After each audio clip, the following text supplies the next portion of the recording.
बिस्मिल्लाहिर्रहमानिर्रहीम अस्सलामु अलैकुम। Welcome to this video lecture. जो कोर्स हम स्टडी कर रहे हैं वो है डिजिटल लॉजिक एंड डिज़ाइन। और जो लास्ट टॉपिक हमने पढ़ा था वो करेक्टरिस्टिक टेबल हमने बनाया था। और जो आज का टॉपिक है वो बेसिकली हम देखेंगे कि एक्साइटेशन टेबल हम कैसे बना सकते हैं फॉर एसआर फ्लिप फ्लॉप। ठीक है, सो लास्ट लेक्चर में हमने ये चीज़ बनाई थी। ठीक है, सो मैंने वो वहाँ पे ही राइट की हुई है क्योंकि ये वाली चीज़ आगे ये एक्साइटेशन टेबल बनाने में यूज़ होगी। सो एक बात आपने याद रखनी है, इन जो हम ये लेक्चर्स पढ़ रहे हैं सिक्वेंशियल सर्किट्स, उनमें हर एक टेबल जो है जो दूसरे के साथ बेसिकली क्या रिलेट कर रहा है, हर एक इक्वेशन दूसरे के साथ रिलेट कर रही है। सो आपने इनको अच्छी तरह से याद रखना है। ठीक है, सो इनका आपस में इंटरकनेक्शन होता है बेसिकली। ठीक है, सो बेसिकली जो हम एक्साइटेशन टेबल बना रहे हैं वो बनाते क्यों हैं? वो एक्साइटेशन टेबल हम इसलिए बनाते हैं क्योंकि जब हम डिज़ाइन कर रहे होते हैं काउंटर्स या सिंक्रोनस काउंटर्स, उसके अंदर ये बेसिकली यूज़ होते हैं। ठीक है, सो जो हमारे पास ट्रुथ टेबल था एसआर फ्लिप फ्लॉप का, उससे हमने ये चीज़ बनाई थी करेक्टरिस्टिक्स टेबल। अब हम क्या करेंगे, करेक्टरिस्टिक टेबल से एक्साइटेशन टेबल बनाएंगे फॉर एसआर फ्लिप फ्लॉप। ठीक है, सो हम क्या करते हैं जी, अभी स्टार्ट करते हैं। ठीक है, सो एक चीज़ मैं आपको समझाना चाहूँगा, जिस तरह काउंटर्स में होता है, जो कोई काउंटर हम डिज़ाइन कर होते हैं 0 1 2 3 4 5 6 7। ठीक है, तो ये क्या हो रहा है, बेसिकली ये काउंट कर रहे हैं ना, 0 to 1 1 to 2 to 3 3 to 4 4 to 5 5 to 6। So basically जब अगर हम इनका बाइनरी राइट कर लें इधर, जब इनका हम बाइनरी लिखेंगे 0 का क्या आ जाएगा 0 0 0, और 1 का बाइनरी हमारे पास क्या आएगा 0 0 1 आएगा। सो मैं लिख लेता हूँ 0 0 1। इसी तरह 2 है, 2 का बाइनरी हमारे पास क्या आएगा बेसिकली 0 1 0। ठीक है, 0 1 0। इसी तरह 3 है हमारे पास, 3 का बाइनरी क्या आएगा 0 1 1 0 1 1। इसके बाद 4 है हमारे पास, 4 का बाइनरी हमारे पास क्या आएगा 1 0 0 1 0 0। और 5 का बाइनरी हमारे पास आ जाएगा 1 0 1 1 0 1। और 6 का बाइनरी हमारे पास आ जाएगा 1 1 0 1 1 0। और 7 का बाइनरी हमारे पास क्या आ जाएगा 1 1 1। सो ये बाइनरी मैंने ड्रॉ कर दी है। तो इसको हमें इस काउंटर को हमें डिज़ाइन करने के लिए हमें 3 फ्लिप फ्लॉप चाहिए। एक फ्लिप फ्लॉप हमें इधर चाहिए, एक इधर चाहिए, एक इधर चाहिए। ठीक है, सो बेसिकली ये क्या होगा, ये हमारे पास आउटपुट होगा, हमारे पास आउटपुट्स गिवन होंगे। हमने कोशिश क्या करनी है, हमने देखना है कि ये आउटपुट है हमारे पास, तो इसके लिए हमें इनपुट्स क्या रिक्वायर्ड होंगे। ठीक है, सो बेसिकली हमारा मकसद क्या है, जो काउंटर्स की जो है आउटपुट हमें दी हुई होती है, हमने फाइंड करना होता है कि इसकी इनपुट क्या होगी। ठीक है, सो हमारा जो फोकस है वो इनपुट फाइंड करने पे। ठीक है, सो ये हमारे पास आउटपुट गिवन होंगे। एक और चीज़ आपने नोट करनी है, जब हम 0 से 1 की तरफ जा रहे हैं, 0 से 1 की तरफ जा रहे हैं, सो ये हमारे पास जो ऊपर वाली है ये प्रेजेंट स्टेट होगी, ये जो है हमारे पास नेक्स्ट स्टेट होगी। ठीक है, इसी तरह जब यहाँ से हम आगे जाएंगे तो ये हमारे पास प्रेजेंट स्टेट होगी, ये हमारे पास नेक्स्ट स्टेट होगी। ठीक है, सो इसी तरह नीचे अगर जब फर्दर जाएंगे ये नेक्स्ट स्टेट होगी, ये पीछे प्रीवियस या प्रेजेंट स्टेट होगी। ठीक है, सो बेसिकली हमने करना क्या है, हमने करना ये होता है कि हमने फाइंड करना है कि इधर एस या एस आर की वैल्यू क्या होगी, इधर एस आर की वैल्यू क्या होगी। इसी तरह जब आगे जाएंगे तो इधर एस आर की वैल्यू क्या होगी। मतलब हमें आउटपुट गिवन होंगे, हमने इनपुट फाइंड करने हैं। सो आउटपुट जिस तरह लेट्स से कि हम एग्जांपल लेते हैं प्रेजेंट स्टेट, और जो हमारे पास नेक्स्ट स्टेट आती है उसको हम राइट कर लेते हैं for writing excitation table. Present state को हम किससे रिप्रेजेंट करेंगे, क्यू एन से। एक आ जाती है हमारे पास प्रेजेंट स्टेट, इसको हम लिख लेते हैं क्यू एन। और दूसरी हमारे पास आ जाती है नेक्स्ट स्टेट, उसको हम क्यू एन प्लस 1 से लिखेंगे। ठीक है, नेक्स्ट स्टेट, उसको क्यू एन प्लस 1 लिख लिया हमने।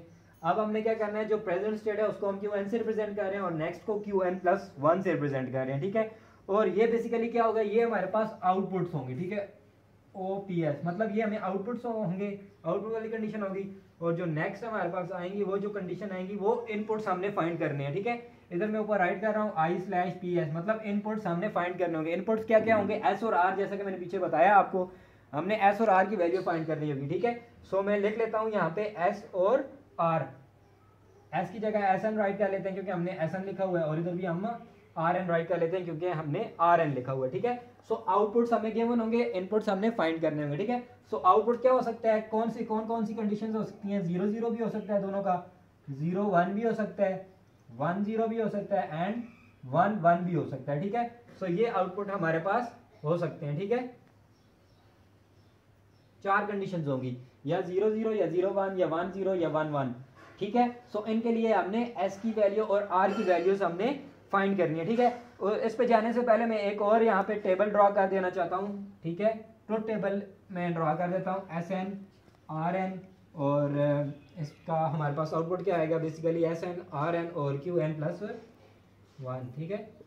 सो इसका ट्रुथ टेबल अगर हम ड्रा करें, जब हमारे पास ये 0 0 होगा तो हमारे पास प्रीवियस स्टेट आएगी, ठीक है। जब हमारे पास ये 0 1 होगा तो हमारे पास क्या आएगा, 0 आएगा। जब ये 1 0 होगा तो हमारे पास क्या आएगा, 1 आएगा। और जब दोनों 1 1 होंगे तो हमारे पास क्या आ रहा था, अनडिफाइंड स्टेट या नॉट यूज स्टेट आ रही थी, ठीक है। सो बेसिकली हमने क्या करना है, इसको देख के इस चीज को सॉल्व करना है, ठीक है। सो अगर हम अब गौर करें, ठीक है, अगर हम गौर करें अभी, ठीक है, इसके मैं लाइन लगाता हूँ जरा आपको समझ आ जाएगी, ठीक है।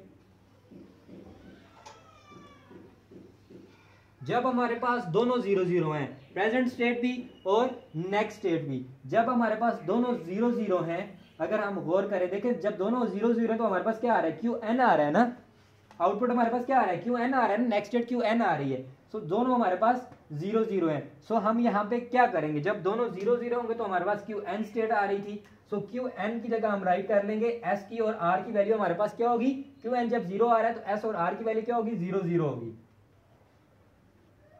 क्योंकि यहाँ पे देखिए जब S की वैल्यू 0 है, RN की वैल्यू 0 है, तो हमारे पास प्रीवियस स्टेट आ रही है। सो एक कंडीशन तो ये है कि हमने QN प्रीवियस स्टेट राइट कर ली, उनकी जगह मैंने दोनों 0 0 राइट कर लिए। अब देखते हैं कोई और कंडीशन भी हो सकती है, कोई और कंडीशन हो सकती है जब हमारे पास आउटपुट 0 आ रहा हो, ठीक है।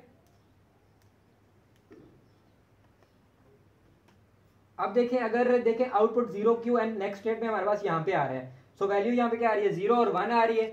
सो मैं यहाँ पे लिख लेता हूँ 0 और 1, क्योंकि देखें यहाँ पे नेक्स्ट स्टेट की वैल्यू मेरे पास 0 आ रही थी, नेक्स्ट स्टेट की वैल्यू मेरे पास आउटपुट 0 कहाँ पे आ रही है, यहाँ आ रहा है, तो पीछे मेरे पास वैल्यूज क्या आ रही है, S की 0 आ रही है, R की 1 आ रही है, तो मैंने राइट कर लिया, ठीक है। सो अब हमने एक काम करना है, ये दोनों वैल्यू 0 0 आ रही है तो मैंने इनको सर्कल कर दिया, इनकी जगह में एक 0 राइट कर दूंगा, ठीक है। इसी तरह जब मेरे पास 0 1 वैल्यू चेंज हो रही है ना, 0 to 1, इनमें दोनों में से कोई भी हो सकती है। सो मैं इनकी जगह क्या करूंगा, इन दोनों की जगह मैं x राइट कर लूंगा। x से क्या मुराद है, डोंट केयर कंडीशन, ठीक है। सो x से क्या मुराद है, डोंट केयर कंडीशन। सो अगर मैं इसको अब कैरेक्टरिस्टिक्स टेबल से आपको प्रूफ करके बताऊं, अब देखें जब QN भी 0 है और QN+1 भी 0 है, QN भी 0 है, QN+1 भी 0 है।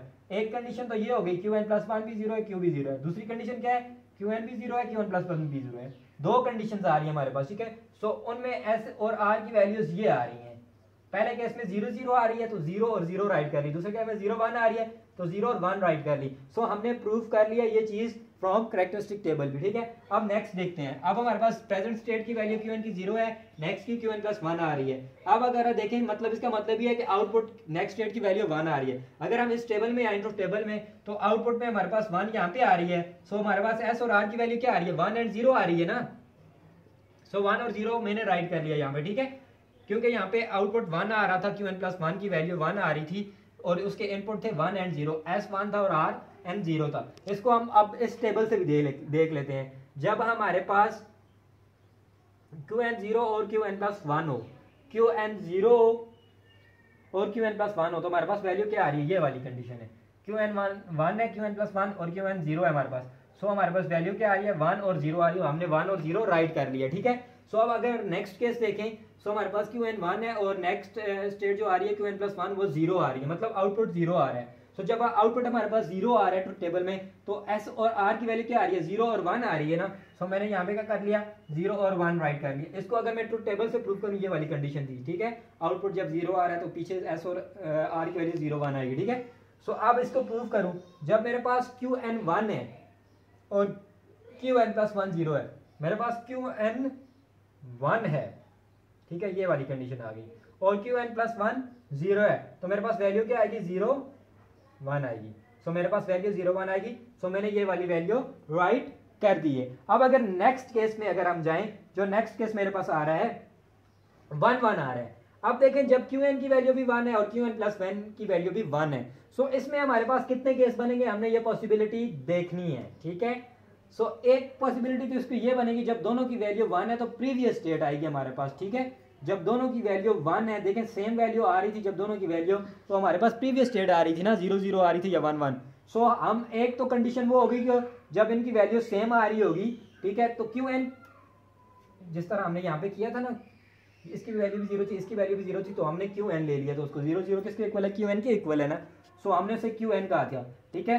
तो यहाँ पे भी हम वही कंडीशन यूज करेंगे, जब दोनों की वैल्यू 1 1 आ रही होगी तो यहाँ पे हम इसको 0 0 लेंगे। अगर हम इसको इस चीज से प्रूव करने की कोशिश करें, जब क्यू एन भी हमारे पास 1 है और क्यू एन प्लस 1 भी 1 है, अगर हम देखें क्यू एन भी मेरे पास 1 है यहाँ पे और क्यू एन प्लस 1 भी मेरे पास 1 है, ये देख लें क्यू एन भी 1 है और क्यू एन प्लस 1 भी 1 है, ये वाली कंडीशन है, ठीक है। सो मेरे पास वैल्यू क्या आ रही है दरम्यान में 0 0, so that's why I right here 0 0, ठीक है। अब नेक्स्ट कंडीशन देखते हैं, नेक्स्ट कंडीशन जब देखते हैं, देखें यहाँ पे आए क्यू एन भी मेरे पास 1 है, क्यू एन प्लस 1 भी मेरे पास 1 है, सो नेक्स्ट वैल्यू मेरे पास क्या हो सकती है, एस और आर की 1 एंड 0, सो मैंने यहाँ पे 1 और 0 राइट कर लिया, ठीक है। सो 0 0 की जगह मेरे पास क्या आ जाएगा, एक ही 0 आ जाएगा और 0 और 1 की जगह मैं क्या राइट कर लूंगा, x, सो ठीक है। इस तरह मैंने टेबल जो एक्साइटेशन टेबल था मैंने उसको कंप्लीट कर लिया है। अब अगर देखें मैं जो ये डबल 0 थे उनको मैं सिंगल कर देता हूँ, ठीक है, 1 0, इसको मैं जस्ट x कर देता हूँ, x for don't care condition, इसी तरह मैं इसको भी x कर देता हूँ, डोंट केयर कंडीशन इसको मैं 0 कर देता हूँ, ठीक है। सो ये हमारे पास क्या आ गया, एक्साइटेशन टेबल आ गया। सो ये तरीका था एक्साइटेशन टेबल को निकालने का फॉर एसआर फ्लिप फ्लॉप। इसमें बेसिकली हमने किया क्या है, हमने ये किया है जो हमने कैरेक्टरिस्टिक टेबल बनाया था उसकी मदद से हमने एक्साइटेशन टेबल बनाया है, और with the help of truth table हमने क्या किया है, जो पॉसिबल कंडीशंस थी वो चारों रखी हैं यहाँ पे, प्रीवियस स्टेट की या प्रेजेंट या नेक्स्ट स्टेट की, और सिंपली हमने सारी कंडीशंस को चेक किया और उसको प्रूफ भी किया विद कैरेक्टरिस्टिक टेबल, आया कि हमने अपना एक्साइटेशन टेबल ठीक बनाया है कि नहीं बनाया। So that's all from today's video, मिलते हैं इंशाल्लाह नेक्स्ट वीडियो लेक्चर के अंदर, तब तक के लिए खुदा हाफिज़।